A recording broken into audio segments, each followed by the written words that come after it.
Hi, I'm Dr. Nancy Van Leuven. I'm one of the co-founders of Global Spark, and I'm here to tell you a story. This is about the three sisters. So once upon a time, there were three sisters living in a field. One was Sister Corn. She was the first oldest sister, and she grew tall in the field, and she had long blonde hair, and she had a beautiful pale green dress that blew in the wind. But she was always hungry, and her feet were blistered by the sun. The other sister was Sister Bean, and Sister Bean was very quick and very thin and made great fruit, but she wasn't able to stand up by herself. So she had to lay in the mud, and she was all dirty, and she was very hungry too.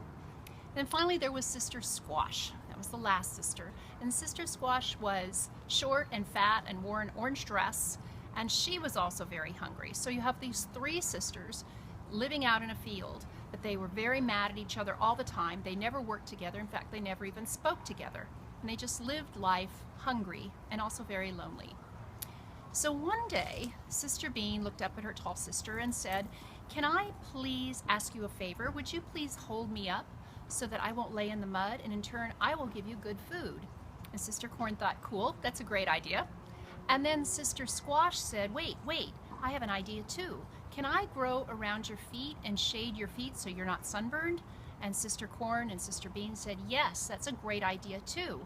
So all three of them worked together. And as a result, they were all strong, they were all healthy and happy.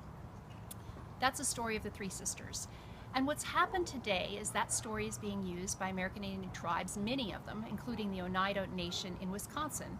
And it's used as a way to transfer knowledge about best growing practices.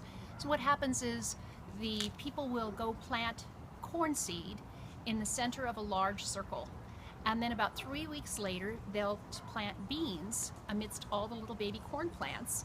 And the bean vines will grow up onto the corn. So they'll have support for themselves, and the beans won't rot, and also the beans will put nitrogen in the soil to help all the other plants.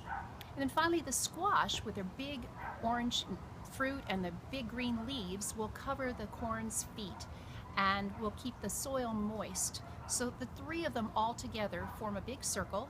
They work together and they keep each other strong. This story is told throughout the tribes, and it's part of what our work is in Global Spark, watching how storytelling plays a big part in terms of empowerment and collaboration and fortifying communities.